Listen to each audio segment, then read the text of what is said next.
You're listening to Sci-Fi Fest, where Soph meets sci-fi, film, TV, game and book reviews from the weird and the magnificent world of science fiction and fantasy. Hi everyone, thanks for listening.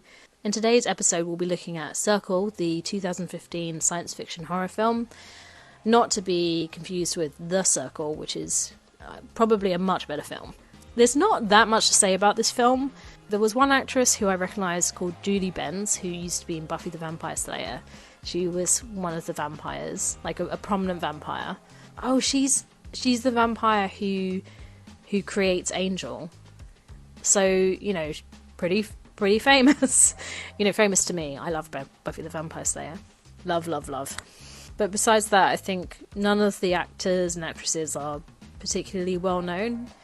I think it could have been a shorter film, but I'll go into that a bit later. But first, the premise. So 50 strangers wake up in a circle.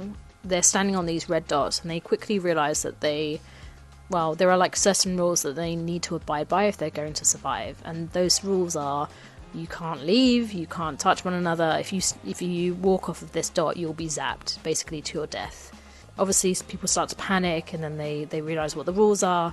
They try to work out why they're there, why they've been chosen, what is holding them, how they know each other, because they can't leave the dots that they're standing on. And they quickly realise that they are part of some weird social experiment run by they don't know who at this point, where they are part of selecting people who get eliminated.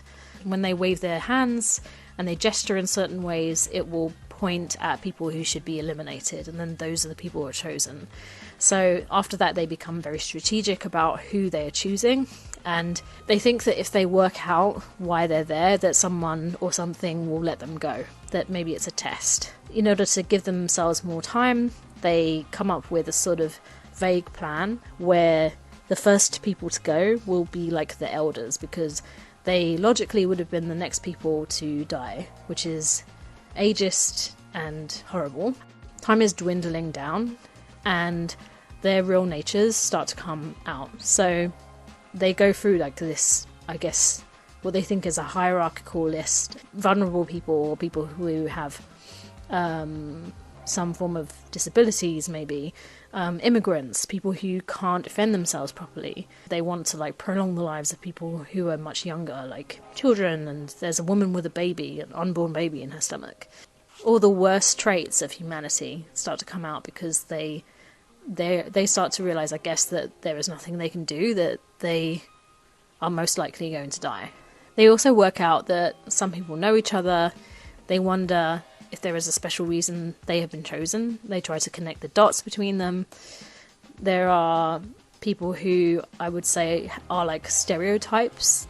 People who are like obviously awful are the ones who can't really help themselves in these scenarios. So they, I guess, in like out there in the real world, they would have acted in the ways that they act with impunity, thinking that in their own communities where they feel comfortable and they can say these sorts of horrible things to one another, that's sort of normalised. But in this weird circle where people are geographically, ethnically diverse, it becomes very obvious who are the awful people, or at least we think we know who the obvious awful people are, because the last, I think, how many is it, 3 or 4 people are people who we consider to be like, nice people, I guess. There's one guy who hasn't spoken the whole time. He has not voted a single person. There's a guy who's very like softly spoken and speaks with what seems like logical reason most of the time. There's a child who must be under 10, and then her mother who with an unborn baby. And of course the random guy, this so-called nice guy, ends up having all of them killed. So he convinces the pregnant woman to vote the man out so that they can survive longer. And then he ends up like voting the pregnant woman and her child out. So he ends up being able to survive. He gets out of this machine, which ends up being some weird spaceship.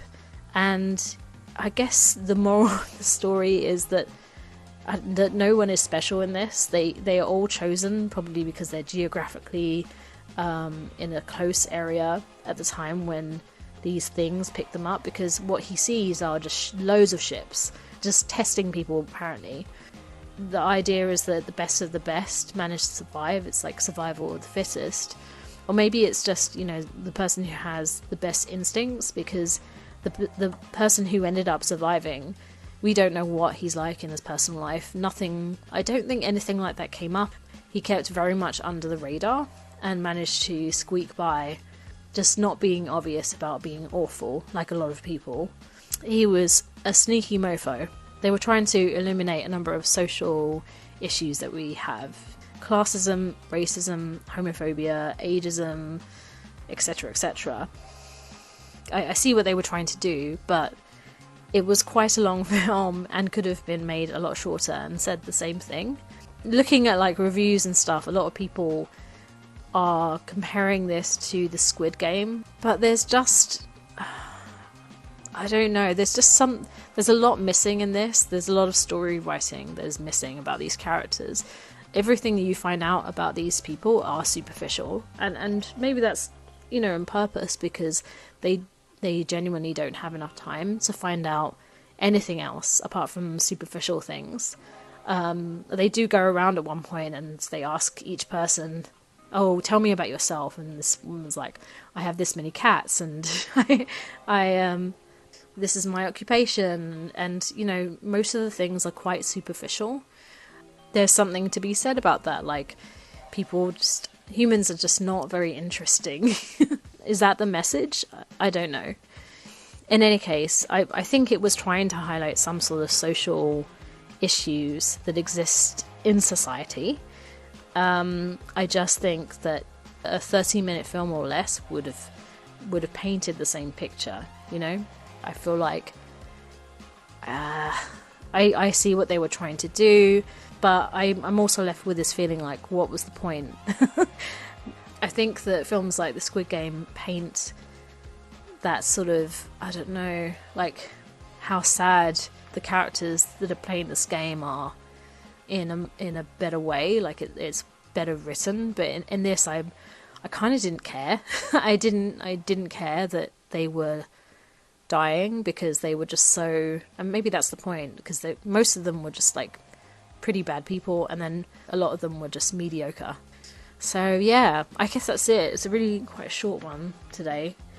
I've come away from this just feeling kind of numb, to be honest, and not feeling much of anything.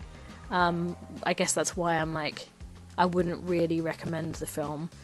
So what else have we got going on? So the book of the month has just gone up, it's a short one this time. So it's called The Visitor by Sergio Gomez.